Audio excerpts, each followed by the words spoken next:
देख रहे हैं न्यूज़ मोमेंट हिंदी। आइए जानते हैं आज की कुछ विशेष खबरें विस्तार रूप से।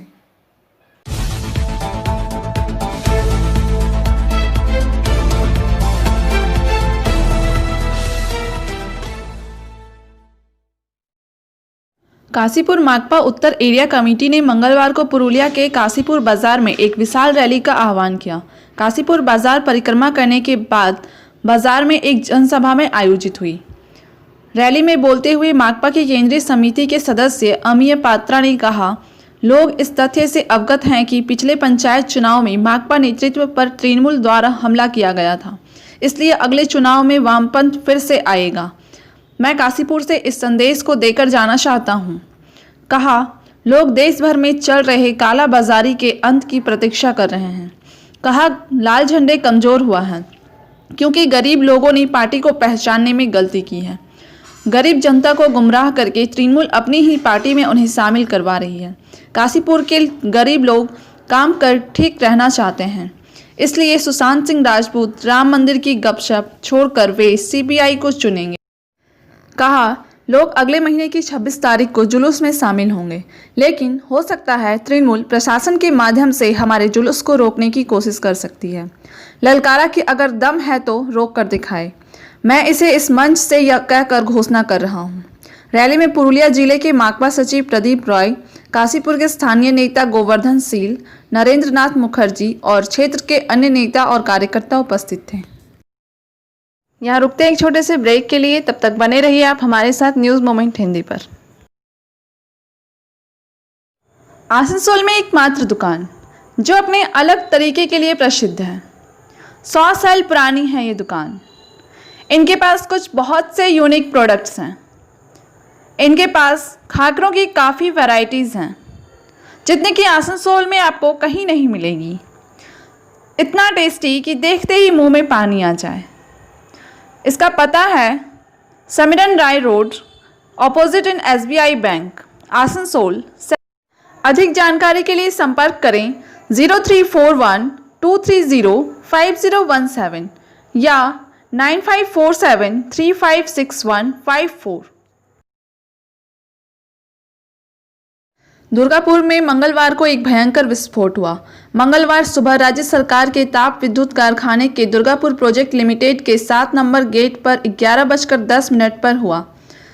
एक की मौत हो गई, एक घायल है। मृतक का नाम ओम प्रकाश चौहान है और घायल का नाम बाम रुईदास है। दुर्गापुर के 31 नंबर वार्ड के निवासी हैं। दोनों DPL में बतौर ठेका श्रमिक काम करते हैं। सुरक्षा कर्मियों के दफ्तर के पास यह विस्फोट हुआ। विस्फोट के बाद सुरक्षाकर्मी भागकर गए तो देखा कि बगीचे में एक व्यक्ति लहूलुहान पड़ा है। उनके दोनों पैर विस्फोट में उड़ गए थे। बाद में देखा गया कि बगीचे के अंदर एक और व्यक्ति टुकड़े टुकड़े होकर पड़ा था, वह भी लहूलुहान थे। घटनास्थल पर कोक ओवन थाना की पुलिस पहुंच गई। ओम प्रकाश चौहान के शव को वहां से निकालकर पोस्टमार्टम के लिए दुर्गापुर महकमा अस्पताल भेजा गया। दुर्गापुर ताप विद्युत कारखाने में यह विस्फोट कैसे हुआ, इस पर तमाम कयास लगाए जा रहे हैं। जहां यह घटना घटी वहां बिजली नहीं थी। ऐसे में सवाल खड़ा हो रहा है कि यह विस्फोट कैसे हो सकता है। पुलिस का कहना है कि वह इस मामले में छानबीन कर रही है, लेकिन सभी शांत बैठे हैं।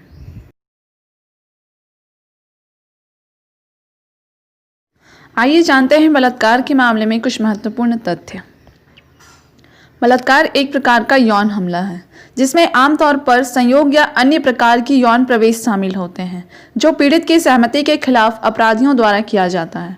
2012 तक यह केवल महिलाओं के खिलाफ पुरुषों द्वारा किए गए अपराध के रूप में माना जाता था, लेकिन 2012 में बलात्कार की परिभाषा बदल दी गई है।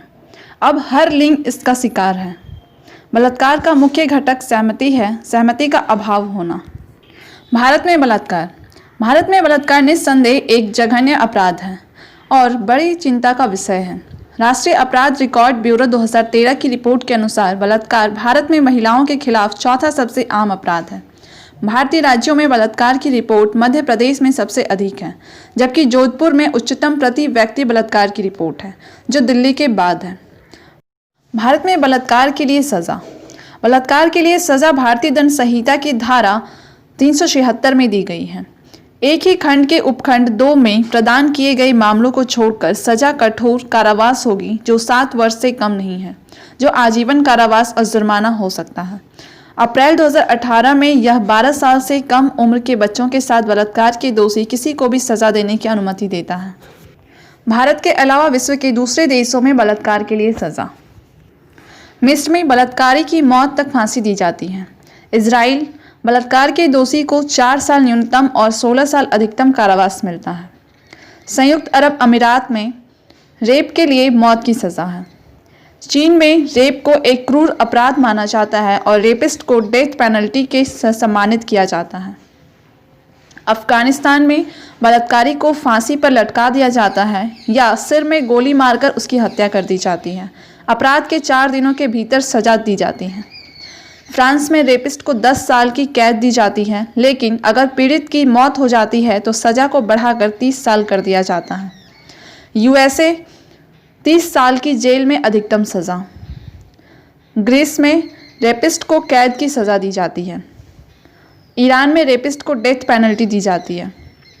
उत्तर कोरिया में फायरिंग दस्ते द्वारा अपराधी को या तो उनके सिर पर महत्वपूर्ण अंगों में गोली मारी जाती है। अधिकांश बलात्कार अप्रतिबंधित हो जाते हैं क्योंकि बलात्कार पीड़िताओं को भारत और दुनिया भर में प्रतिशोध और अपमान का डर है। भारतीय सांसदों ने कहा है कि भारत में बलात्कार की समस्या को कम करके आंका जा रहा है क्योंकि कई मामलों की रिपोर्ट नहीं की जाती है। हालांकि अधिक पीड़ित तेजी से सामने आ रहे हैं और बलात्कार और यौन हमलों की रिपोर्ट कर रहे हैं। भारत में कुछ राज्यों ने यौन उत्पीड़न के मामलों का अनुमान लगाने या उनका सर्वेक्षण करने की कोशिश की है। भारत में अप्रमाणित बलात्कारों के अनुमान व्यापक रूप से भिन्न हैं। 2006 के नेशनल क्राइम रिकॉर्ड ब्यूरो की रिपोर्ट में कहा गया है कि लगभग 71% बलात्कार के अपराधों की संख्या कम हो जाती है। वैवाहिक बलात्कार भारत में एक आपराधिक कृत्य नहीं है। हालांकि 15 से 18 वर्ष की आयु की पत्नी के साथ यौन संबंध को बलात्कार माना जाता है। मदीहा कार का अनुमान है कि बलात्कार के 54% अपराध अनियंत्रित हैं। 57 देशों के संयुक्त राष्ट्र के एक अध्ययन में अनुमान लगाया गया है कि दुनिया भर में सिर्फ 11% बलात्कार और यौन उत्पीड़न के मामलों की रिपोर्ट की जाती है।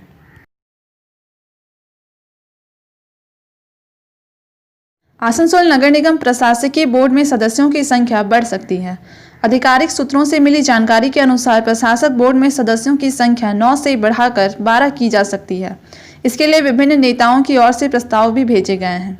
तृणमूल नेतृत्व की ओर से सभी से सुझाव भी लिए गए हैं। इसमें एक बनपुर, एक कुल्टी तथा एक जामुरिया अंचल से सदस्य होने की संभावना है। उप मेयर तबस्सुम आरा तथा मेयर परिषद सदस्य लखन ठाकुर को बोर्ड में जगह नहीं मिली। इसके बाद कई नेताओं ने कोलकाता तक पैरवी भी लगाई। उल्लेखनीय है कि आसनसोल नगर निगम के बोर्ड का कार्यकाल 15 अक्टूबर को समाप्त होने के बाद राज्य सरकार ने 9 सदस्यीय प्रशासकीय बोर्ड का गठन किया। इसके चेयरपर्सन जितेंद्र कुमार तिवारी बनाए गए। वहीं 8 सदस्यों को में अमरनाथ चटर्जी, अभिजीत घटक, अशोक रुद्र, अंजना शर्मा, दिव्येंदु भगत, मीर हासिम, पूर्णशशि राय तथा श्याम सोरेन हैं। आधिकारिक सूत्रों का कहना है कि बोर्ड में सदस्यों की संख्या 9 से बढ़ाकर 12 की जा सकती है। बनपुर अंचल से पूर्व पार्षद, जामुरिया अंचल से पूर्व पार्षद तथा कुल्टी पूर्व पार्षद या अन्य को राज्य सरकार नामित सदस्य या दायित्व दिया जा सकता है। पांडेश्वर विधानसभा क्षेत्र के विभिन्न हिस्सों में विधायक जितेंद्र तिवारी के नेतृत्व में कार्यकर्ता घर घर जाकर लोगों को विजया मिलन की बधाई दे रहे हैं। तृणमूल कार्यकर्ता घर घर जाकर लोगों को मिठाई पहुंचा रहे हैं और दुर्गा पूजा की शुभकामनाएं दे रहे हैं। विधायक जितेंद्र तिवारी भी विभिन्न अंचल में जाकर लोगों से मिल रहे हैं और शुभकामनाएं दे रहे हैं। सोमवार को विधायक जितेंद्र तिवारी ने हरिपुर गांव और मोहाल इलाके में लोगों के बीच मिठाई वितरण किया तथा विजया की शुभकामना दी।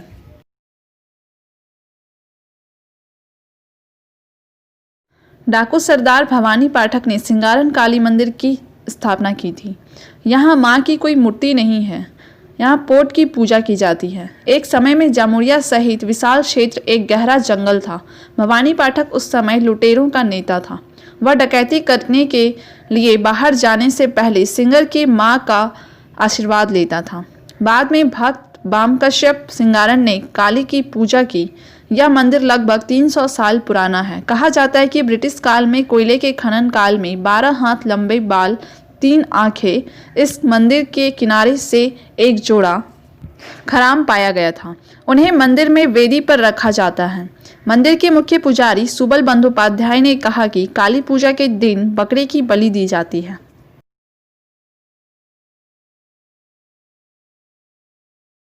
पूर्व रेलवे हावड़ा और बाड़मेर के बीच सुपरफास्ट त्योहारी स्पेशल ट्रेनें चलाएंगी।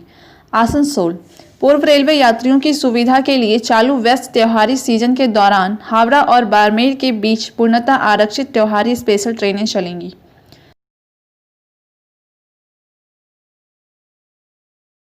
पांडेश्वर में साड़ी वितरण कार्यक्रम तृणमूल कांग्रेस द्वारा आयोजित किया गया था। कार्यक्रम का आयोजन गोगला क्षेत्र तृणमूल कांग्रेस द्वारा मंगलवार दोपहर को पानसिहोली में तृणमूल कार्यालय में किया गया। इस अवसर पर क्षेत्र के आर्थिक रूप से पिछड़े परिवारों की 3000 महिलाओं को नए कपड़े दिए गए। आयोजकों ने बताया कि इस कार्यक्रम का आयोजन काली पूजा और छठ पूजा त्योहारों के अवसर पर किया गया था। क्षेत्र के विधायक जितेंद्र कुमार तिवारी, जिला परिषद के कर्माध्यक्ष सुजीत मुखर्जी, चुमकी मुखर्जी, पंचायत समिति के सह अध्यक्ष श्यामल बागदी और अन्य उपस्थित थे। इस अवसर पर जितेंद्र कुमार तिवारी ने कहा, हम लोगों ने तय किया है दुर्गा पूजा से छठ पूजा तक केवल पांडेश्वर विधानसभा क्षेत्र में 60,000 माताओं बहनों को नया साड़ी दिया जाएगा, जिसकी शुरुआत छौरा अंचल से शुरू हुआ। जब तक 60,000 नहीं होता यह जारी रहेगा।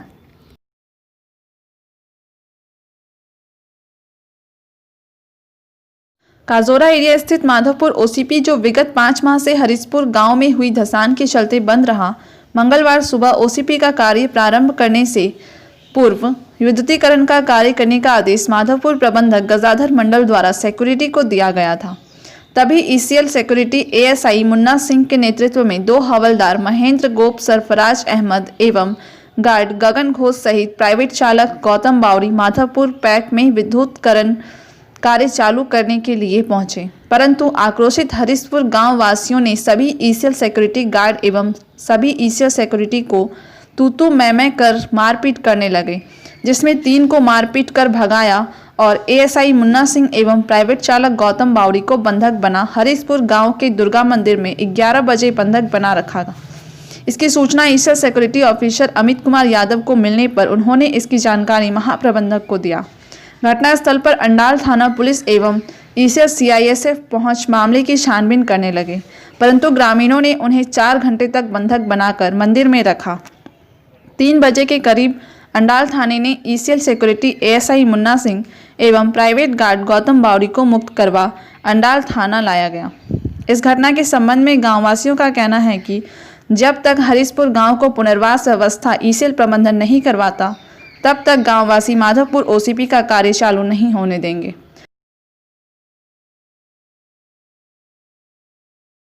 राज्य में 21 आईपीएस अधिकारियों का तबादला, एडीसीपी के 3 डीसी भी बदले गए। राज्य पुलिस के 21 आईपीएस अधिकारियों का तबादला किया गया। इसमें आसनसोल दुर्गापुर कमिश्नरेट के 3 पुलिस उपायुक्त भी शामिल हैं। आसनसोल दुर्गापुर पुलिस कमिश्नरेट के पुलिस उपायुक्त ट्रैफिक पुष्पा को बैरकपुर पुलिस कमिश्नरेट पुलिस उपायुक्त बनाया गया है। उनकी जगह बैरकपुर के पुलिस उपायुक्त आनंद राय आए हैं। वहीं पुलिस उपायुक्त सायक दास को चंदन नगर पुलिस कमिश्नरेट का उपायुक्त बनाया गया है। उनकी जगह पर चंदन नगर पुलिस कमिश्नरेट की उपायुक्त ईशानी पॉल आएंगी। पुलिस उपायुक्त पश्चिम अनामित्रा दास को 7 बटालियन राज्य सशस्त्र पुलिस का कमांडिंग ऑफिसर नियुक्त किया गया है। उनकी जगह बैरकपुर पुलिस कमिश्नरेट के उपायुक्त ट्रैफिक विश्वजीत महतो आएंगे।